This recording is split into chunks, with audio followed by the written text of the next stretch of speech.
కాలనీలలో టీటీడీకి సంబంధించి 5,000 గుడులు కట్టిస్తాము అని చెప్పడం జరిగింది. దీన్ని కాంగ్రెస్ పార్టీ తీవ్రంగా వ్యతిరేకిస్తుంది. చంద్రబాబు గారు ఆర్ఎస్ఎస్ కి ఎందుకు ఇంత మద్దతు ఇస్తున్నారో, బీజేపీ సిద్ధాంతాన్ని ఎందుకు నెత్తినెత్తుకుంటున్నారో ప్రజలకు సమాధానం చెప్పాల్సిన అవసరం ఉంది. బీజేపీ పార్టీ ఒక మతతత్వ పార్టీ. మతం పేరుతో చిచ్చు పెట్టాలి, ఆ మంటలో చలి కాచుకోవాలి. ఇదే బీజేపీకి తెలిసిన రాజకీయం. అలాంటి బీజేపీకి చంద్రబాబు గారు మద్దతు ఇచ్చారు. ఈ రోజు బీజేపీ పార్టీ అధికారంలో ఉంది అంటే చంద్రబాబు గారు ఇచ్చిన మద్దతు వల్లే బీజేపీ అధికారంలో ఉంది. మొన్న కూడా చూసాము, ఈ ఆర్ఎస్ఎస్ సిద్ధాంతం, మతము, కులము పేరుతో ఈ రైటిస్ట్ విధానాన్ని కాంగ్రెస్ పార్టీ వ్యతిరేకించింది.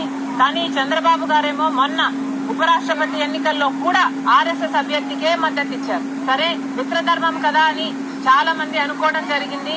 కానీ చంద్రబాబు గారిని కాంగ్రెస్ పార్టీ సూటిగా ప్రశ్నిస్తుంది.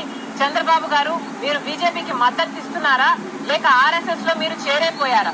ఈ రోజు చంద్రబాబు గారు ఆర్ఎస్ఎస్ లో చేరినట్టుగా బీజేపీ మనిషిగా మాట్లాడుతున్నారు. 5,000 గుడులు కట్టిస్తారట.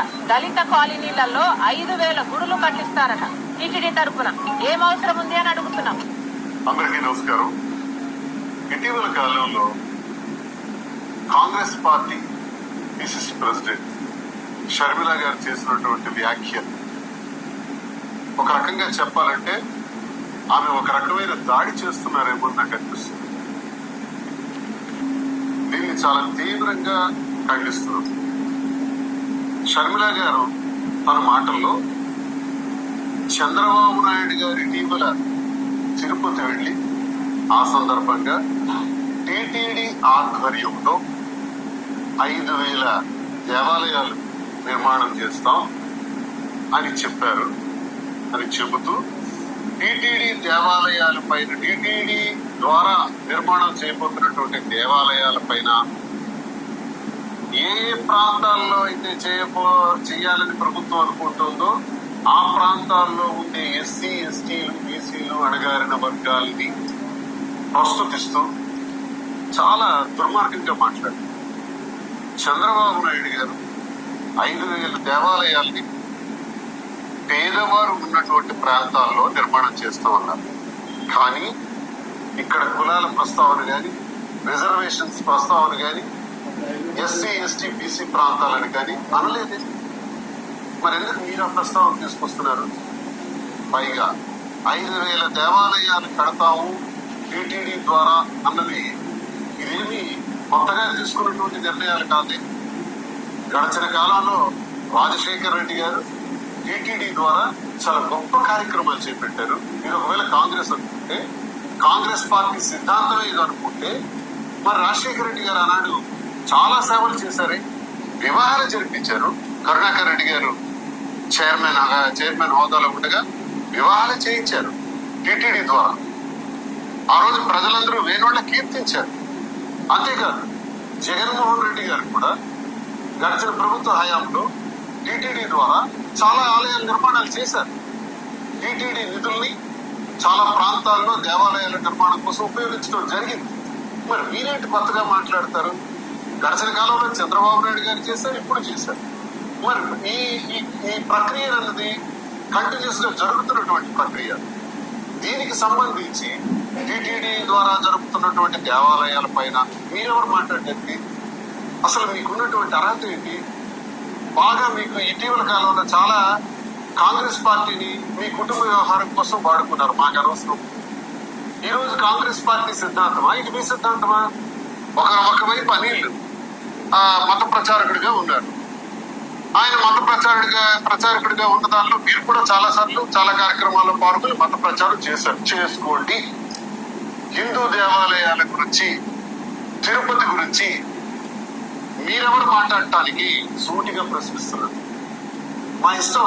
5,000 కాదు, 50,000 ఆలయాల నిర్మాణాలు జరుగుతాయి. ఎంతైనా జరుగుతుంది.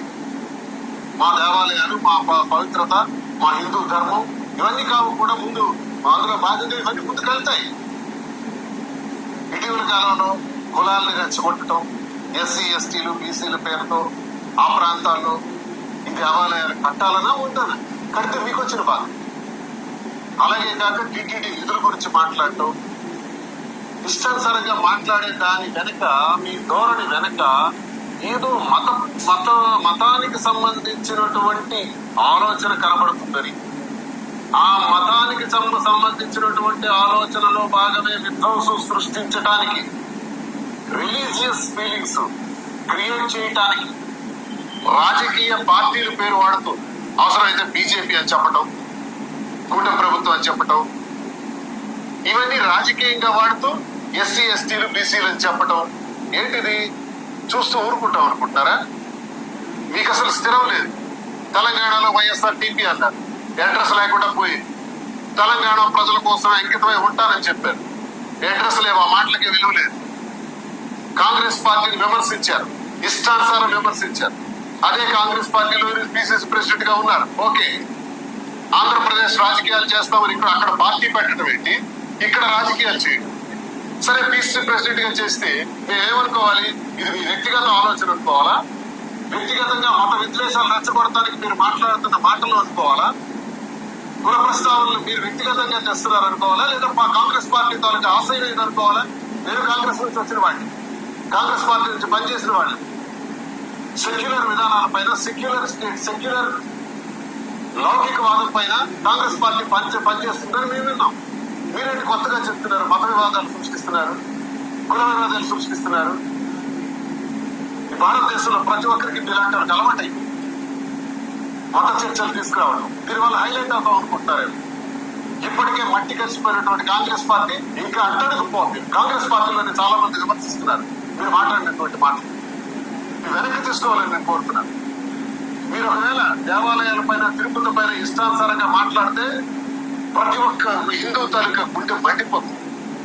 ఇది అందరి తాలూకా వాదన కూడా. పరమత సహనం హిందువులకు ఉంది కాబట్టే మీరు ఇన్ని మాట్లాడుతున్నారు.